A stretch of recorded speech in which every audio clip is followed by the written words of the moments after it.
Hi guys, I wanted to try to clarify the practical domain and range with some examples that we did in our review today with a little bit more explanation for you for some of you that are struggling with the ideas of all real numbers versus integers versus multiples of something.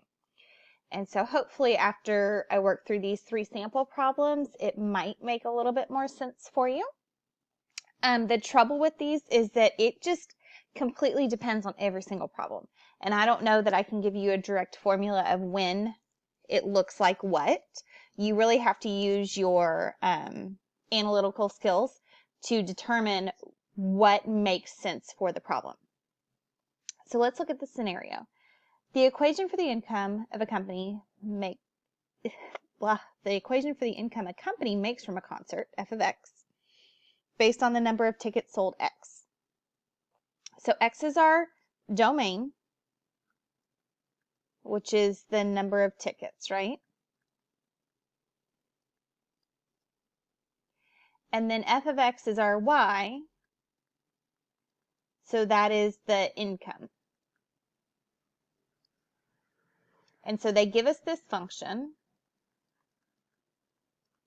and the venue can hold up to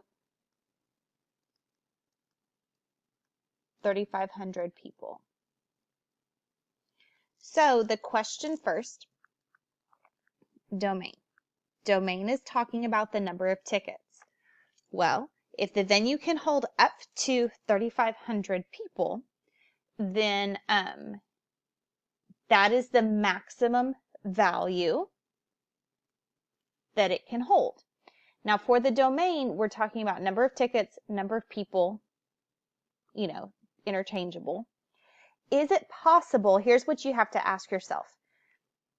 If you put all reals, that's going to include decimals and fractions.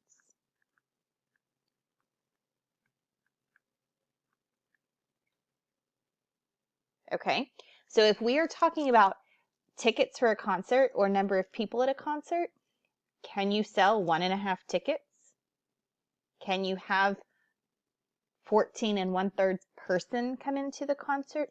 No, that doesn't make sense for this. So for this scenario, we would not be looking at an all reals situation. We only have whole numbers of people, right? Whole numbers of tickets. And so that's when we use the all integers. And in this case, they could sell 0 tickets. They could sell out and sell all 3,500 tickets. And we write inclusive because it's okay if they sell 0, it's okay if they sell all 3,500. Both of those are included values. Now, for the range, if they sell 0 tickets,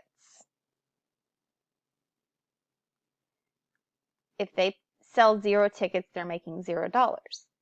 If they sell 1 ticket, they are making $20. If they sell 2 tickets, they are making $40, right? If they sell all 3,500 tickets, they are making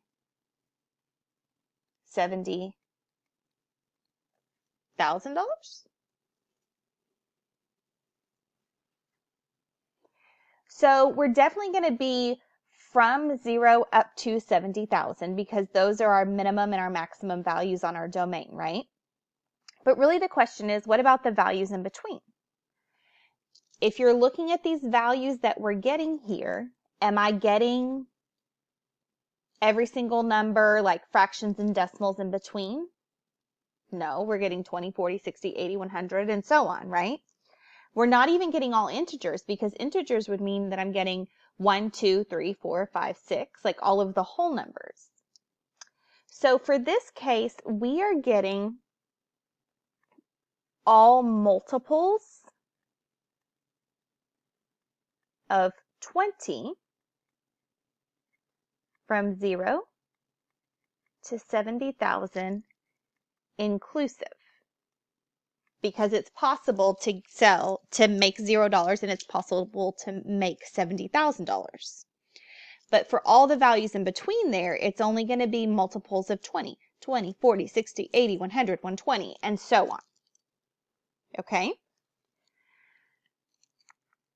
So now looking at this next problem, a completely different scenario. A baker has 6 pies and she's ordering more pies. They can order up to 6 packages of pies. Okay? And each package contains 4. The baker cannot order partial packages, okay? The function is f of p equals 4p plus 6, where p is the number of packages. Okay, so my domain is the p, the number of packages.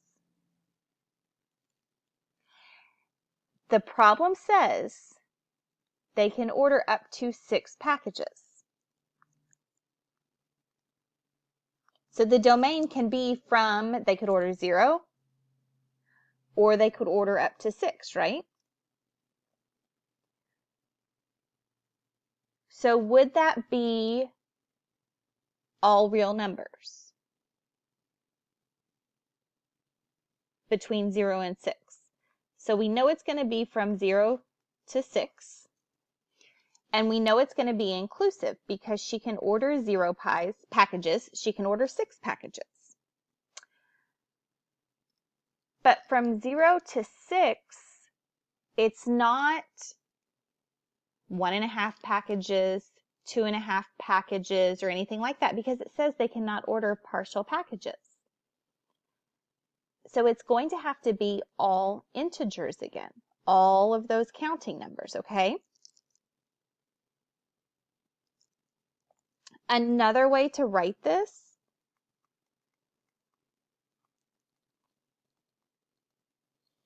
is like this: 0, 1, 2, 3, 4, 5, 6.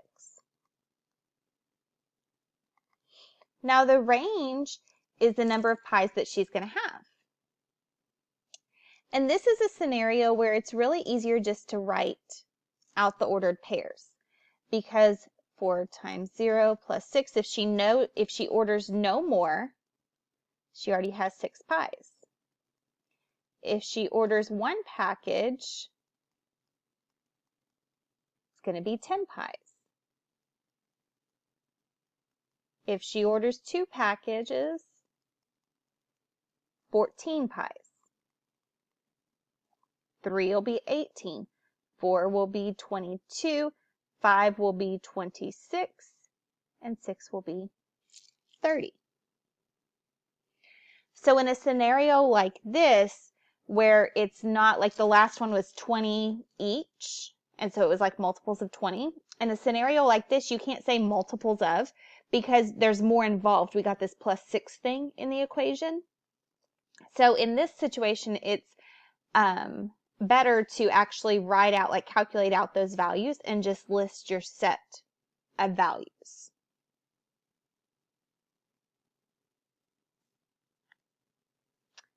Okay, one last one to look at. Miss Galicia is selling cupcakes. The cupcakes cost $3 per cupcake, and she only has 10 cupcakes total. So what is her domain? How many cupcakes could she sell? Can she sell a half of a cupcake? That's the question you ask when you're looking at all reals. Remember, all reals includes decimals and fractions. And so you have to ask yourself, for the scenario, does that make sense? In this case, can I sell half of a cupcake? No. So my domain is going to be all integers from 0 to 10 inclusive, because it's okay if we sell out. And then the range is how much money she's making.